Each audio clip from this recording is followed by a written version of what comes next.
Hi, my name is Guy. I run an AI company. What I do is help you find sales qualified leads. I'm Joe Camberato. Your business only has one big problem. You need money. I've helped business owners complete over 27,000 transactions and have helped them secure over $2 billion in funding.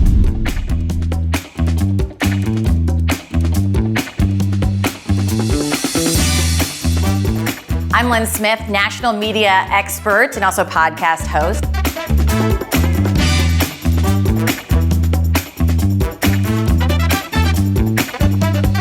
I want other people to understand their story and how powerful it is. So I'm going to show these contestants how to sell their story to Joe. I'm Bianca D'Alessio, founder of the Masters Division at Nest Seekers International.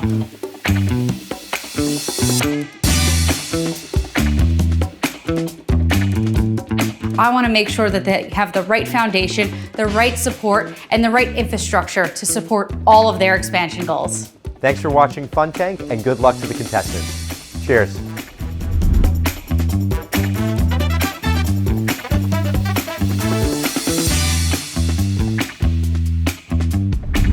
Fun Tank is presented by National Business Capital. To work with Joe's team, go to nationalbusinesscapital.com/funtank.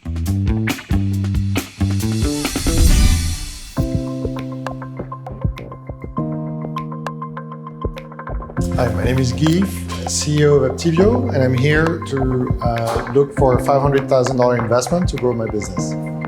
Welcome to Fun Tank. So why don't you tell us a little bit about your business?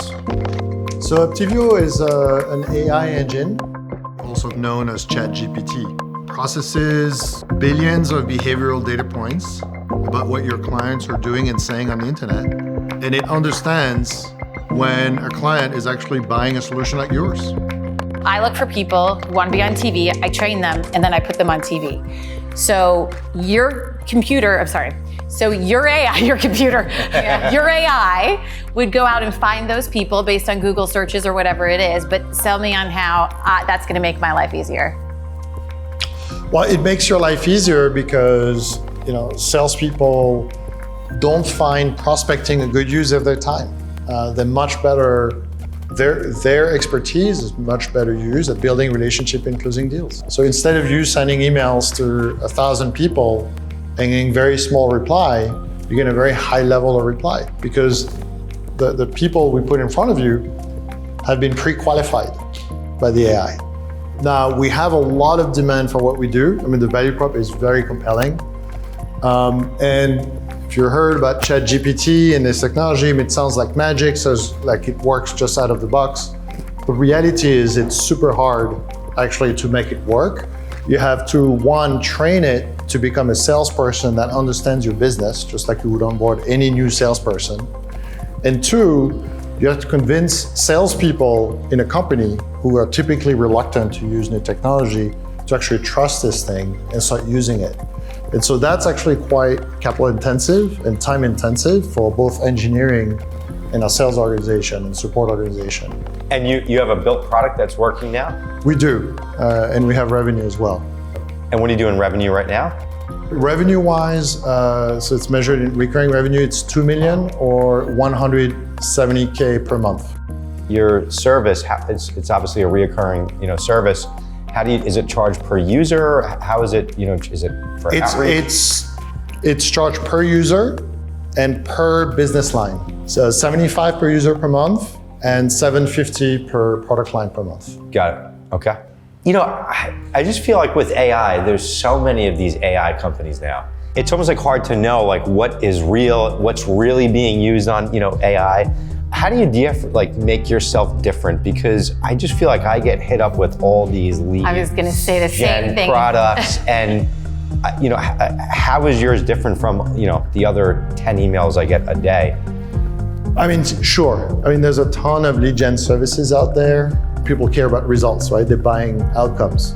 The way we work is we use a freemium approach, where we let them try the product and actually get them some sales-ready leads before they commit to pay for the software. Wow. I'm assuming they have to work with the customer to nail down the messaging that's a little bit more specific to the 100%. customers that's going to use your product to get leads. And with ChatGPT, actually, it's becoming a prompt where you say, I want to target this type of leaders, VP of sales in this kind of industry, companies bigger than this, and here's the message I want to use, and I want you to be formal in the outreach, and it's going to go and run that campaign for you. Wow, So that's what your product's doing? Yes. Wow, that's crazy. It's really interesting just to be able to put that prompt in and say, hey, I want to go after this, and it runs and goes and does it. It sounds pretty incredible, but what's the close rate? You get leads. How many times are people closing on it? So you wouldn't be surprised to hear that we use our own product to find those leads and close them, and it's working really well for us. So the close rate is close to about 76%. So it's Wow. really, really high. For how many leads? Volume-wise, we're at 24 leads per month. What's your story? Like, how did you get started, in this business, and give us a little history.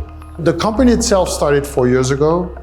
The product launched 2 years ago during COVID. It turned out that digital tools were particularly helpful to sales team that couldn't go to trade shows anymore. So it actually helped us grow. We didn't know that at the time. And so the application of AI for sales has always been particularly interesting to me, because a salesperson has to manage their time extremely carefully.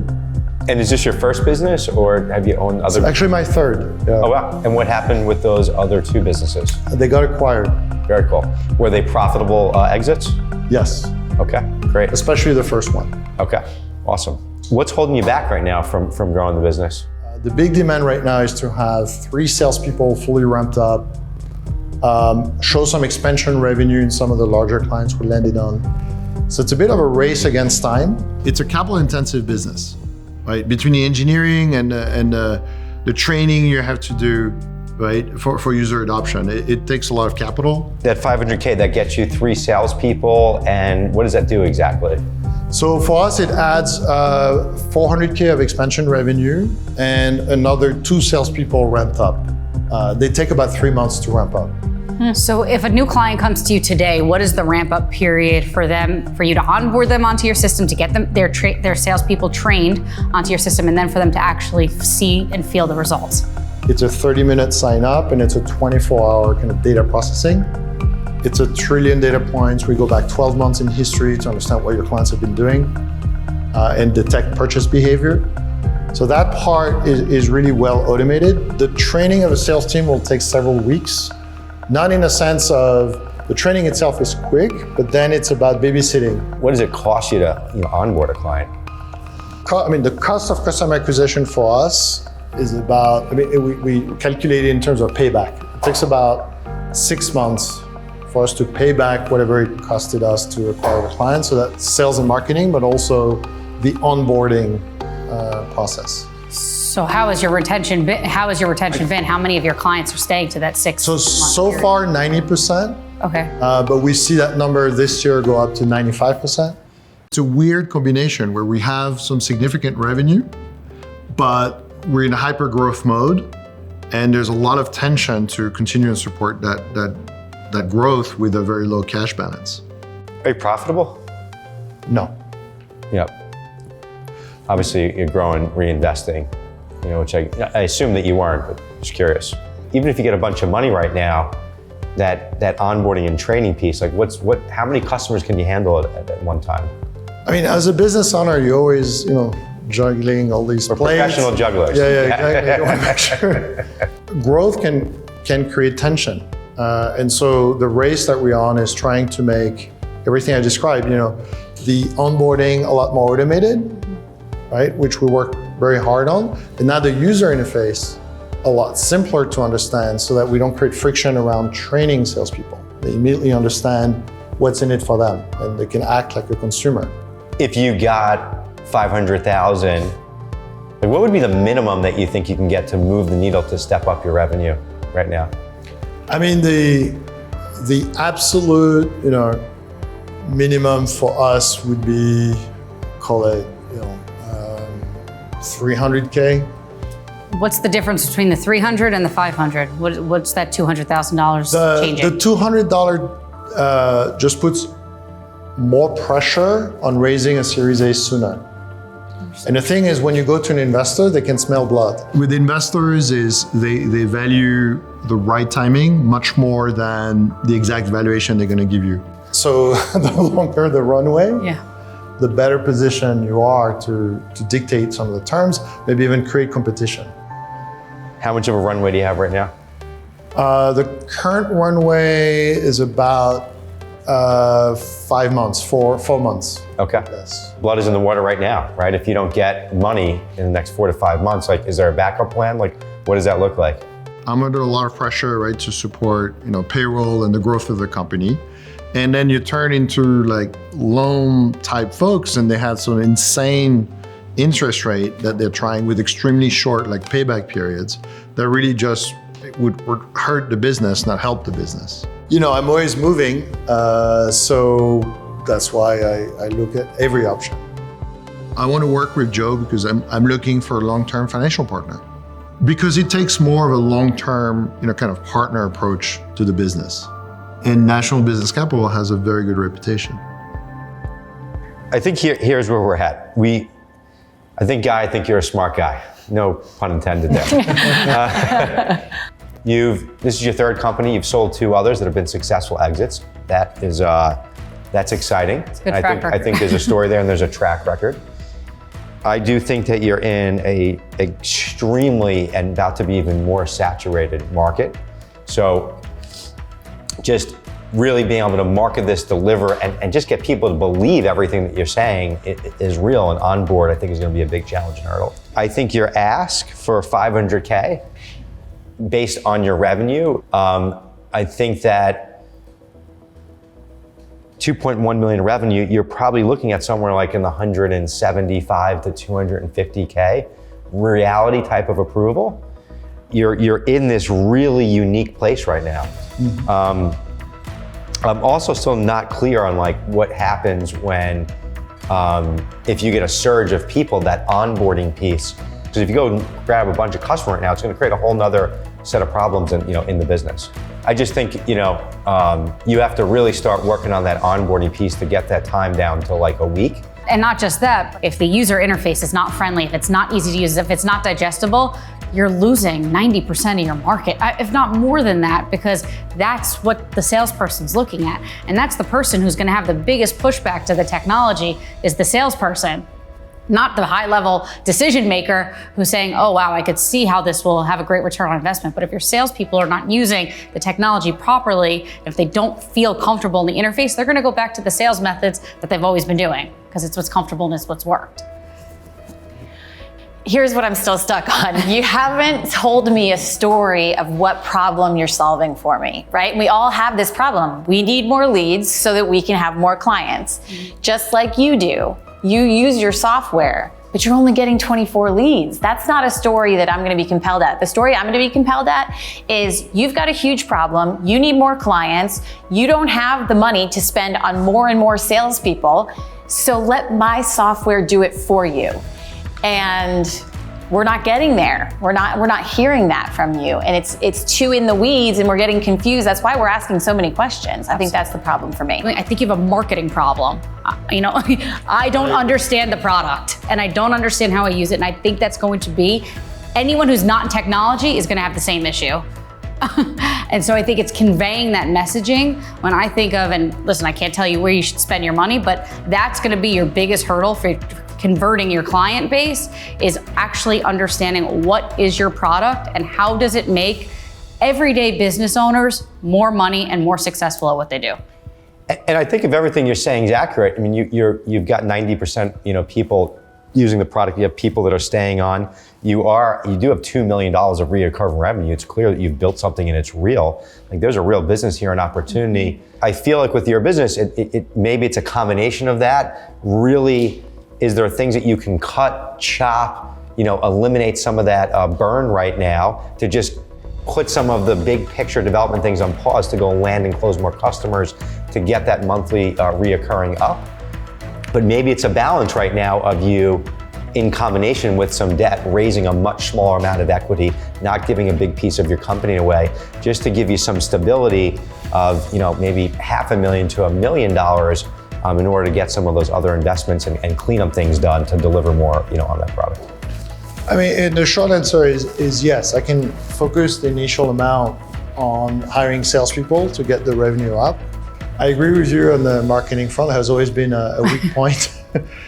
And Correct. You need to capture stories from your customers and that have used it, done it, and can sell it. Let the customer sell it. And I want to reach out to you, and I want to explore the product. And if you can show me that it works, then maybe I can get that loan amount increased.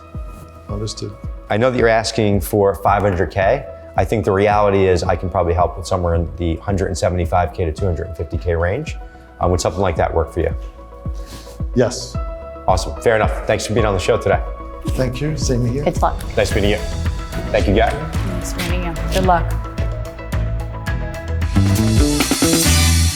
Well, I came in seeking an investment of $500,000. At the end, the offer was anywhere between $175 and $250K. The amount that I received is enough to get started on adding salespeople and adding those additional customers. The feedback was fair. I mean, I really liked the recommendation around improving the marketing, improving the product interface to make the user adoption easier, making the sales process easier because it's self-evident what the value proposition is, and they can adopt the technology without any major training effort. What I like about Joe is that he acts as a co-owner of the business, if you will. So what I define as a true financial partner. So as a person, it's a breath of fresh air versus some of the loan sharks that I see out there who just looking for very short-term payback, outrageous rates. So I feel like I'm building a relationship where he's looking for milestones and to grow the relationship, grow the amount that he will lend to the business. So what do you think about this guy? Listen, I don't doubt the technology. I'm sure it's good. It sounds like he knows what he's doing. He's done this a few times already in the same space.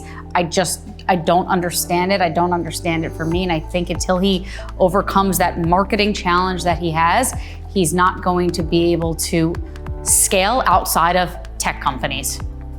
And like you pointed out, I mean, he needs more runway, he needs more revenue, so he needs to convince people like Bianca, people like me, that I can't live without that product. So I was actually surprised that you even gave him $175K. I was thinking to myself, like, buddy, I think you've got a great product, let me try it out, maybe give me a discount. Yeah, but come back. But come back after I see the proof, because maybe I just need to use it for those 30 days and then I'll understand it. Well, the way I look at it is, I think, he's had 2 successful exits. He's done other things in software before. He's obviously a talented guy that knows his stuff.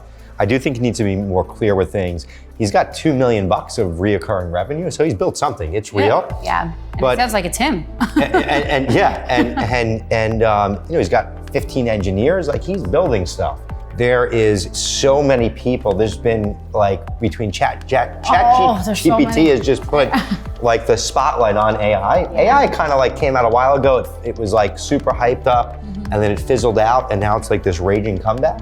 There's going to be a lot of winners and losers, and he's got a lot of work ahead, and it's going to be a big race, and there's going to be a lot of money behind it. So he's got to really get moving. Like you said, it's classic.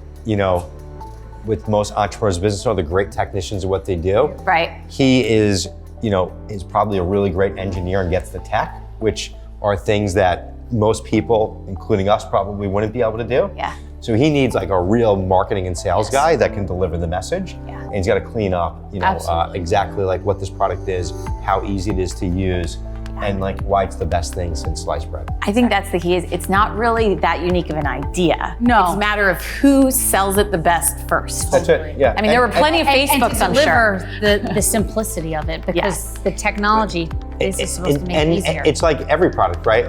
It's not who has the best product. Exactly. It's who can market it the best. Exactly. Sells the And best. he's going to nail down the market, 100%. Absolutely. Yeah. Yep.